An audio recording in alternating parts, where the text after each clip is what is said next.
اعوذ باللہ من الشیطان الرجیم بسم اللہ الرحمن الرحیم السلام علیکم ورحمۃ اللہ وبرکاتہ۔ پارہ نمبر 30 الحمدللہ سورہ النصر تک ہمارے تفسیری اسباق مکمل ہو چکے ہیں۔ آج کے سبق میں سورۃ اللہب کا آغاز کیا جا رہا ہے اور اس میں سب سے پہلے سورۃ اللہب کا تعارف دیکھ لیتے ہیں۔ سورہ لہب مکہ مکرمہ میں نازل ہوئی، مکی سورہ ہے اور اس سورہ میں ایک رکوع ہے۔ کل 5 آیات پر مشتمل ہے یہ سورہ۔ سورہ لہب اسے کیوں کہا جاتا ہے، وجہ تسمیہ کیا ہے؟ لہب عربی زبان میں آگ کے شعلے کو کہا جاتا ہے۔ عبد المطلب کا ایک بیٹا جس کا اصل نام، حقیقی نام عبد العزیٰ تھا، جو کہ بہت ہی شکل و صورت کے اعتبار سے وجیح، بہت خوبصورت، اور روایت میں آتا ہے کہ سرخی مائل اس کا رنگ تھا اور مکہ کے خوبصورت ترین لوگوں میں اس کا شمار ہوتا تھا۔ اس قدر خوبصورت تھا کہ اس کی خوبصورتی کی وجہ سے اس کو ابو لہب کہا جاتا تھا، یعنی جس طرح ایک شعلہ روشن اور چمکدار ہوتا ہے ویسے ہی اس کا چہرہ اس اعتبار سے بہت زیادہ خوبصورت دکھائی دیا جاتا تھا۔ اس سورہ کی پہلی آیت میں اس شخص کا ذکر ہے، اس کے برے انجام کا ذکر اس پوری سورہ میں آتا ہے، اس کے اعمال کیا تھے اور اعمال کی وجہ سے یہ اور اس کی بیوی کس طرح جہنم کی آگ کا ایندھن بنیں گے، اس سارے معاملات کا ذکر اس سورہ میں آتا ہے۔ بہرحال پہلی آیت میں تبت یدا ابی لہب و تب، تو ابی لہب لفظ ذکر آیا ہے عربک میں، یعنی اس کی اردو ابو لہب ہی ہے، لہٰذا اسی مناسبت سے اس سورہ کو یہ نام دیا گیا۔ اس سورہ کے شان نزول کے حوالے سے اگر ہم بات کریں، اور یہ کہ پھر ہمیں اس سورہ کے مفہوم سے اور شان نزول سے کیا باتیں سمجھ آتی ہیں، اس کو دیکھ لیتے ہیں۔ قرآن کریم میں سورۃ الحجر جب نازل ہوئی نا اور ذکر ہوا فاصدع بما تؤمر واعرض عن المشرکین، رسول اللہ کو حکم ہوتا ہے اللہ کی طرف سے کہ آپ اپنی دعوت کو ڈنکے کی چوٹ پر عام کریں اور آپ قریش مکہ کو کھلے عام دعوت دینے کا جو ہے وہ اہتمام کریں۔ اس حوالے سے آپ کو کسی سے پوشیدہ رہنے کی ضرورت نہیں ہے، کیونکہ ابتدائی اسلام میں تقریباً 3 سال جو ہے وہ اسلام کی دعوت ہڈن وے میں ہی پھیلی تھی اور آہستہ آہستہ کر کے اسلام پھیلا تھا۔ بہرحال جب یہ آیت نازل ہوئی سورۃ الحجر کی آیت نمبر 94، تو آپ نے یہ ارادہ کر لیا کہ میں اب کھلے عام دعوت دوں گا قریش مکہ کو۔ اس وقت ایک رواج تھا، کوئی بھی اہم اعلان ہوتا تو کوہ صفا پر وہ شخص کھڑا ہو جاتا اور لوگوں کو اپنی طرف بلاتا۔ جب کوئی اہم خبر ہوتی اس کو ڈیلیور کرنے کا پیٹرن طریقہ یہی ہوا کرتا تھا، لہٰذا رسول اللہ صلی اللہ علیہ وآلہ وسلم کوہ صفا پر کھڑے ہوئے اور کوہ صفا پر کھڑے ہو کر آپ نے بلندی سے نعرہ لگایا اور سب لوگوں کو اپنی طرف مخاطب کیا۔ لہٰذا جو کہ طے تھا کہ کوہ صفا پر اگر کوئی کھڑا ہے اور موسٹلی کوئی الارمنگ سچویشن ہوتی تھی تو اس سے آگہی دی جاتی تھی، یعنی لوگ بھاگ کے اس کی طرف اس لیے بات سننے آتے تھے، اس کے بعد بہت ہی اہم خبر ہے۔ اور موسٹلی ایسا ہوتا تھا کہ جب کوئی الارمنگ سچویشن ہوتی تھی تو اس وقت لوگ وہاں جاتے اور کوئی اعلان کرتا اور اس کی بات سنتے۔ لہٰذا رسول اللہ صلی اللہ علیہ وآلہ وسلم جب وہاں کھڑے ہوئے تو تمام کے تمام لوگ لپک اٹھے، رسول اللہ کی بات سنتے ہیں، یعنی مراد یہ کہ محمد بن عبداللہ کی بات سنتے ہیں، یہ تو صادق ہیں، یہ تو امین ہیں، یہ تو جھوٹ بھی نہیں بولتے، پتہ نہیں کون سی اہم بات ہے ان کے پاس۔ لہٰذا سب لپک لپک کر وہاں پہنچے اور یہ کہ رسول اللہ کا میسج کیا ہے ہم اس کو سنتے ہیں۔ رسول اللہ صلی اللہ علیہ وآلہ وسلم نے سب لوگوں کو اپنی طرف متوجہ کیا اور پھر سب کو اسلام کی دعوت دی۔ ایک مؤثر ترین خطبہ جو ہے وہ آپ نے ارشاد فرمایا، آخرت کے بارے میں مدلل دلائل دیے اور کہا کہ لوگوں کہو لا الہ الا اللہ، اے لوگوں کہو کہ اللہ ایک ہے، تم فلاح پا جاؤ گے۔ تمہاری کامیابی کا دار و مدار ایک کو الہ ماننے میں، اور وہ اللہ ہے جو واحد ہے، احد ہے، بے نیاز ہے۔ لہٰذا رسول اللہ صلی اللہ علیہ وآلہ وسلم نے جب اللہ کا تعارف، اس کی طرف دعوت دی، اس کے پیغامات کی طرف لوگوں کو بلایا، آخرت سے ڈرایا، اس مجمع میں یہ ابو لہب بھی موجود تھا۔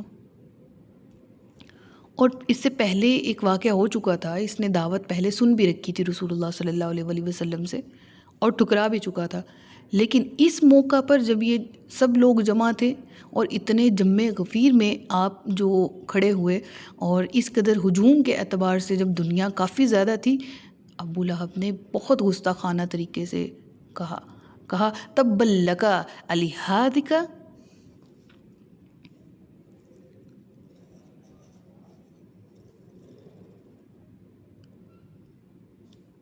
لہٰذا اس وقت بہت گستاخانہ طریقے سے اس نے گستاخانہ اور بڑے بدتمیز انداز سے کہا کہ تب لکا الہذا جماعتنا، معاذ اللہ رسول اللہ کو پکارتے ہوئے کہتا ہے کہ تیرے ہاتھ ٹوٹ جائیں، استغفر اللہ استغفر اللہ، کیا تم نے صرف اس بات کے لیے ہمیں بلایا تھا؟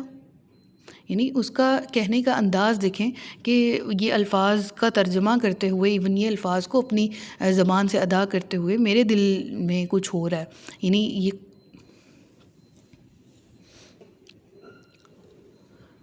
تو بہرحال جب قریش کے تمام لوگ جمع ہو گئے تو رسول اللہ صلی اللہ علیہ وآلہ وسلم نے دعوت کا آغاز کیا اور تبلیغ کرتے ہوئے فرمایا، لوگوں کہو کہ اللہ ایک ہے، اسے ایک اللہ کی عبادت کرو، تم فلاح پا جاؤ گے.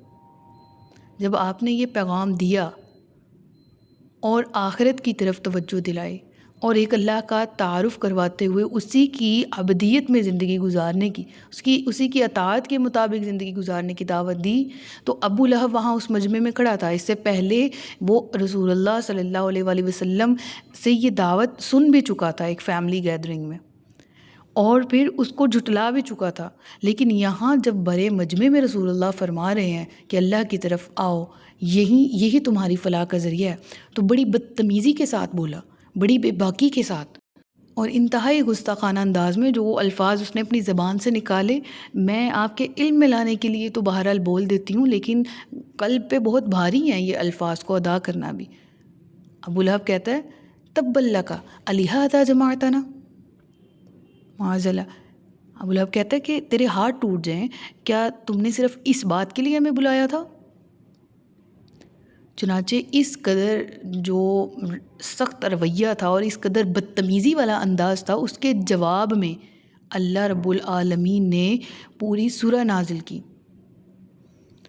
اور اس سورہ کے مفہوم میں ہم دیکھیں گے کہ رب العالمین نے کس قدر سخت الفاظ کے ساتھ پنش کیا.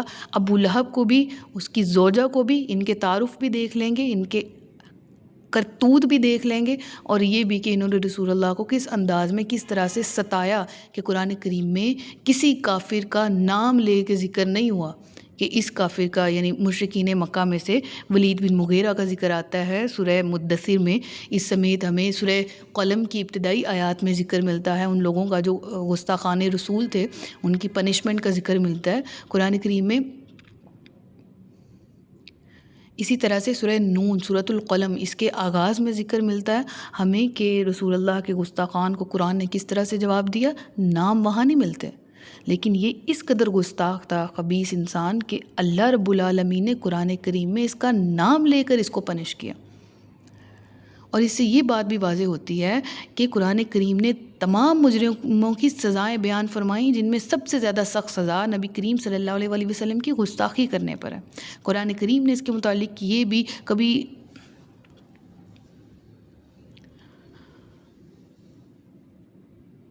اور اس حوالے سے یہ بات بھی ذہن میں رکھیے گا کہ قرآن کریم نے تمام مجرموں کی سزائیں بیان فرمائی ہیں، لیکن جن میں سب سے زیادہ سخت سزا ہے وہ رسول اللہ صلی اللہ علیہ وآلہ وسلم کی گستاخی کی ہے. کہ قرآن کریم نے اس کے متعلق کبھی فرمایا کہ یہ ظلیم ہے. سورہ قلم کی آیات میں آپ کو یہ لفظ ملے گا، ابتدائی آیات میں. اور ظلیم کسے کہتے ہیں؟ بدکاری کی پیداوار کو، وہ شخص جو کہ جائز اولاد ہی نہ ہو. اس کے بعد کبھی فرمایا ابتر، یعنی خیر سے کٹا ہوا، خیر سے محروم. اور کبھی فرمایا تبت یدا، تباہ ہو جائے. اور کبھی فرمایا لن یغفر اللہ لہم، اللہ انہیں ہرگز نہ بخشے گا. لہٰذا ہمارے ایمان کا حصہ ہونا چاہیے، اس کے بغیر ایمان مکمل نہیں ہے کہ ہم رسول اللہ صلی اللہ علیہ وآلہ وسلم کی ناموس، ان کی عزت کے رکھوالے بھی ہوں، حفاظت بھی کرنے والے ہوں، اور اہتمام کرنے والوں میں سے بھی ہمارا شمار. لِتُعَزِّرُوهُ وَتُوَقِّرُوهُ، انبیاء تو نازل ہوتے ہیں، لہٰذا ان کی ڈیزگنیشن، ان کے عہدے کا اور ان کے مرتبے کا یہ مکمل طور پہ حق ادا تو ہم نہیں کر سکتے، لیکن ہمیں جو جس طرح سے ان کے ساتھ پیش آنا ہے وہ یہی ہے، ان کی توقیر کا، ان کی عزت کا بہرحال خیال رکھا جائے۔ اور اس پر انعامات بھی بہت ہیں، جس طرح کہ ان کی گستاخی پر سخت سے سخت سزا ہے، اس طرح سے ان کی عزت اور ان کے ادب میں جس طرح سے اضافہ کرتے جائیں، اللہ بھی اس بندے سے بہت راضی ہوتا ہے۔ تو اس سورہ کی تفسیر کو انشاءاللہ اگلے سبق میں دیکھ لیں گے۔ ابھی میں نے آپ کے سامنے مختصر سا تعارف پیش کیا ہے، آخر میں دیکھ لیتے ہیں اس کی گزشتہ سورہ نصر سے کیا مناسبت ہے۔ تو سورہ نصر میں اطاعت گزاروں کی جزا بیان کی گئی کہ انہیں دنیا میں مدد اور فتح حاصل ہوگی اور آخرت میں عظیم ثواب ملے گا، اور اس سورہ میں نافرمانوں کے بارے میں بتایا گیا کہ وہ دنیا اور آخرت دونوں میں نقصان اٹھانے والوں میں سے ہوں گے۔ تو یہاں تک ہمارا آج کا سبق ختم ہوتا ہے۔ اگلے سبق میں انشاءاللہ میں سورہ کی تفسیر کے ساتھ حاضر ہوں گی۔ اپنا بہت سا خیال رکھیے گا، میری دعاؤں میں یاد رکھیے گا۔ السلام علیکم ورحمۃ اللہ وبرکاتہ۔